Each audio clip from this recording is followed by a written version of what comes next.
Something that may or may not surprise you is I'm an avid listener of classical music. There's a reason these pieces of music have survived over the centuries and will continue to be wonderful compositions that reflect the brilliance of these composers. To celebrate their work, I'm going to count down my favorite classical music pieces, and in the interest of fairness, no composer occupies more than one spot. I feel I've put together a good variety of pieces here, so let's begin.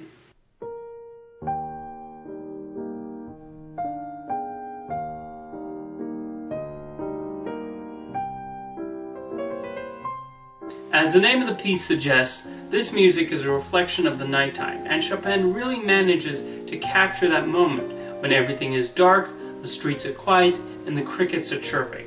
These are slow burn piano pieces, but each note grabs our attention. The nocturnes total almost 2 hours, and yet they're captivating the entire time. The nocturnes transition well from soft notes to louder keys.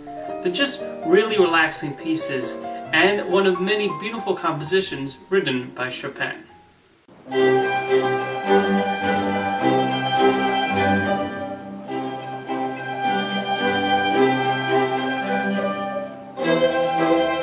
This string piece is a fast-paced delight that does the job of whisking us back to 18th century Venice. It makes such perfect use of the mandolin and its unique sound with the appropriate orchestral backing when the occasion calls for it. When the piece slows down about a quarter of the way through the composition, there's an optimistic tone that befits the instrument, and then it turns around and goes back to plucking the strings as quickly as possible. The quirky charm of the music just adds to the overall enjoyment of it.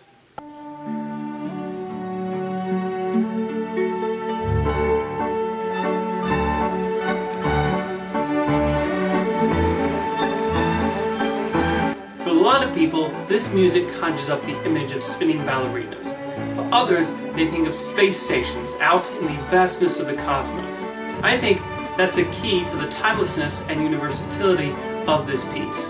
There's a playfulness to the Blue Danube that is incredibly enchanting, as it never becomes a dour and depressing composition, but rather one that celebrates optimism and endless opportunities. It's cheery and catchy and peppy, and who doesn't love that kind of music?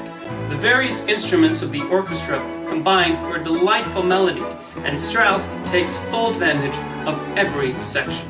Outside of the obvious connection to 2001: A Space Odyssey, the other image Blue Danube tends to conjure up for me are ducks in a pond. It's just easy to imagine them waddling and splashing around while a nearby band is playing this piece.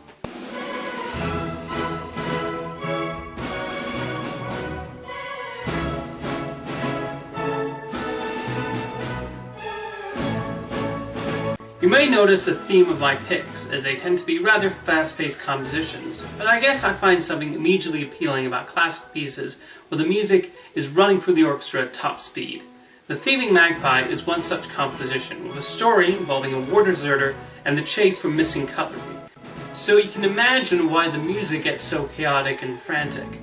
Rossini makes particularly good use of strings and drums throughout the piece, and the energy goes up as the characters within the story get more and more desperate.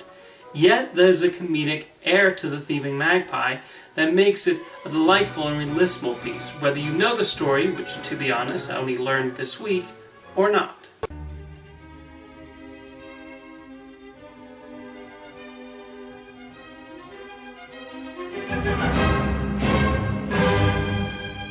One of those composers I knew would have an instant spot on the list was Beethoven. He has composed many fantastic pieces, including his famous symphonies, but I have to pick the Fifth Symphony as my favorite. Beethoven was known for his rather loud and angry compositions, and this was no exception, with booming horns and oboes, and it never lets up. It's constantly moving and shaking. There have been many different interpretations over the years, though I envision the Fifth Symphony as people lost at sea with a storm thrashing at their boat. There are its quieter moments, and they are certainly just as effective in their mood as the more bombastic parts of the piece. These are when the strings are given the opportunity to shine, and they are magnificent. It's an over 30-minute piece of music that is certainly a wondrous listen.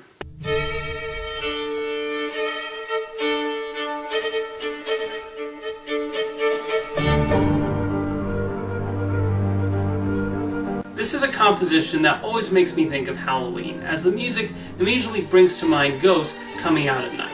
There's an eerie quality to this piece, and Saint-Saëns makes particularly good use of the violins, whether they're screeching or performing a beautiful melody. Yet despite the macabre theme of the music, there's a high spirit and joyful quality to it, as ghosts do want to enjoy their haunting. The images it conjures up really capture why we gravitate towards scary beings like ghosts, witches, and monsters, especially around October. It's little surprise that Danse Macabre has entered the popular culture a number of centuries since it was first performed, from television series to a famous haunted house in the world-renowned Dutch theme park Efteling.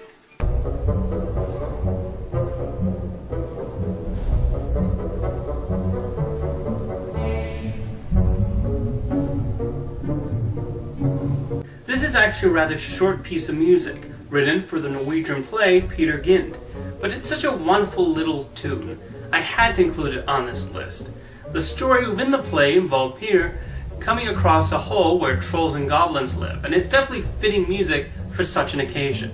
The way Grieg builds and builds the music adds to the excitement as we await something sinister happening. There's an adventurous quality to the music, and it can be applied to many a situation, not just the fantasy setting of the original play. In The Hall of the Mountain King can be interpreted as sneaky, curious, thrilling, and mischievous, maybe all at once, especially as more and more instruments are added in. And it's immediately catchy, as ever since I first heard it as a child, it has not once left my head.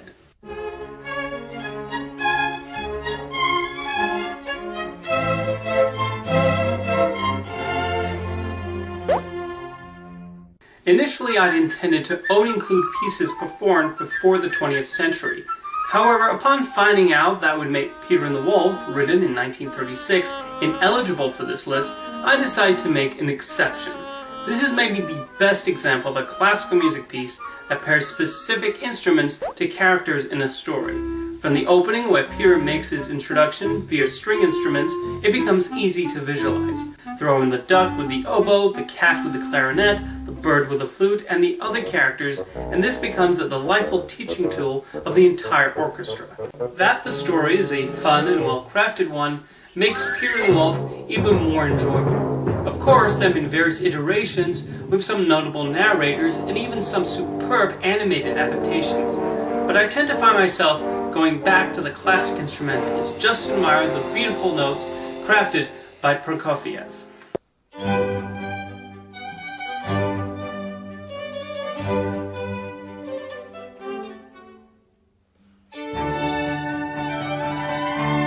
When I was mounting this list, I tried to think of one specific musical composition by Mozart to include, but I could not think of just one.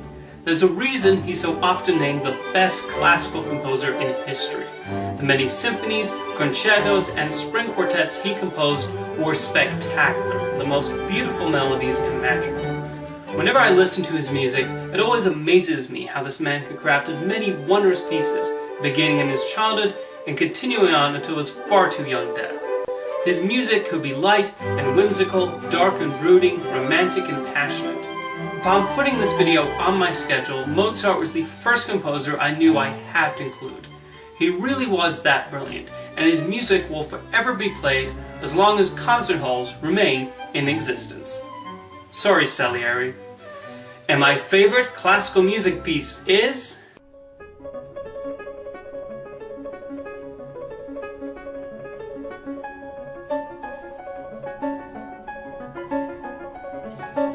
I frequently mention my affinity towards fast-paced compositions on this list, and this is definitely the ultimate one.